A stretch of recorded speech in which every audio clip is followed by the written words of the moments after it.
அகத்தியா படம் பார்த்தேன். ஜீவா சார் வந்து பார்த்தீங்கன்னா, ரொம்ப நாள் கழிச்சு இப்போ திரையில வராரு. அவர் சூப்பரா நடிச்சிருக்காரு. அப்புறம் அர்ஜுன் சார் வந்து பார்த்தீங்கன்னா, இந்த படத்தில நல்லா அவர் குடுத்த ஸ்கோப் அவர் நல்லா பண்ணியிருக்காரு சார். பாட்டுலாம் ரொம்ப பிடிச்சிருக்கு. எல்லா பாட்டும் நல்லா இருக்கு.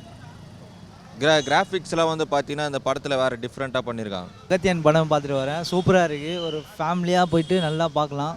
ஃபேமிலியாக வாங்க, நல்ல ஒரு என்டர்டெயின் படமாக இருக்குது. அதில் இருக்க ஒவ்வொரு சீனும் ரொம்ப ஃபேமிலியாக எப்படி சொல்கிறதுனா, இப்போ இருக்க ஃபேமிலியோட ரிலேட் ஆகிற மாதிரி இருக்குது. ரொம்ப நல்ல ஒரு ஃபிலிம். வரதுனா ஃபேமிலியோடு வந்து பாருங்கள், பெஸ்ட் என்டர்டைனிங்காக இருக்கும். படம் உண்மையாக சொல்லணும் அப்படின்னா ஒரு ஹாரர் மூவியான்னு கேட்டால் நான் கண்டிப்பாக இல்லைன்னு சொல்லுவேன். இது ஒரு நல்ல டாக்குமெண்ட்ரி ஃபிலிம்ஸ். எனக்கு ஹாரர் இல்லாமல் கொடுத்துருந்தா ஸ்கூல் பசங்களுக்கே கம்பல்சரியாக போட்டு காட்டணும் அப்படிங்கிற ஒரு ரெக்யூஸ்ட்டும் கொடுத்துருப்பேன். ஏன் அப்படின்னா அவ்வளோ ஒரு அழகான கதை. 800 வருஷம் ஒரு புக்கை பின்னாடி போய் நம்மளோட மரபுகளாக இருக்கட்டும், நம்மளோட மருத்துவங்களாக இருக்கட்டும் அவ்வளோ அழகாக காட்ட முடியுமான்னு கேட்டால் கண்டிப்பாக இல்லை.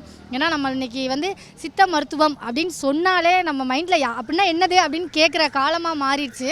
ஸோ டோட்டலாகவே வந்து அமெரிக்கா போய் நான் ட்ரீட்மெண்ட் எடுத்துக்கிட்டேன், ஜப்பான் போய் ட்ரீட்மெண்ட் எடுத்துக்கிட்டேன்னா கெத்துன்னு நினச்சிக்கிட்டு இருக்காங்க. அதெல்லாம் உருவாகிறதுக்கு முன்னாடியே நம்ம நாட்டில் நம்மளோட வெறும் மண், இப்போ நிறையா தார் ரோடு ஆனதுனால மண் தெரியாமல் போயிடுச்சுன்னு நினைக்கிறேன்.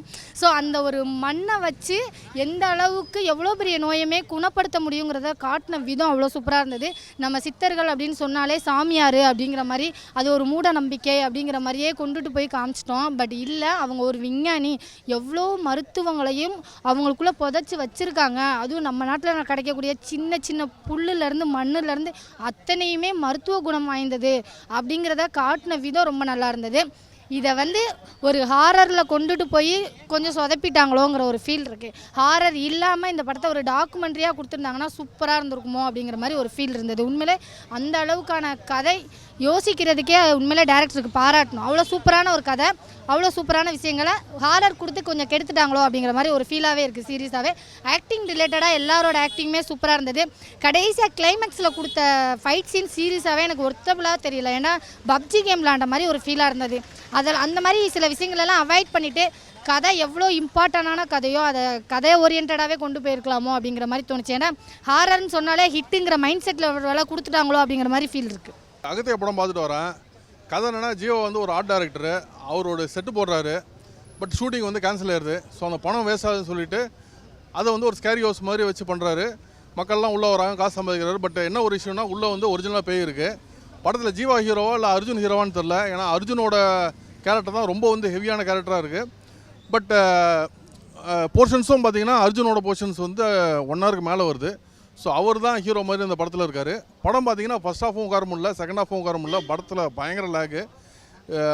இவர் வந்து விஜய் வந்து நல்லா லிரிக்ஸ் ரைட்டர்னு சொல்லிட்டு பேர் எடுத்திருக்காரு. அவர் பேரை வந்து டைரக்ஷன் பண்ணி கெடுத்துட்டான்னு சொல்லணும். ஏன்னா கதை திரைக்கதை படத்தில் வந்து சுத்தமாக இல்லை. அவங்க வந்து நிறைய ஜானர் ட்ரை பண்ணியிருக்காங்க. வந்து ஹாரர் ஜானர் ட்ரை பண்ணியிருக்காங்க, காமெடி பண்ணியிருக்காங்க, சென்டிமெண்ட் ட்ரை பண்ணியிருக்காங்க.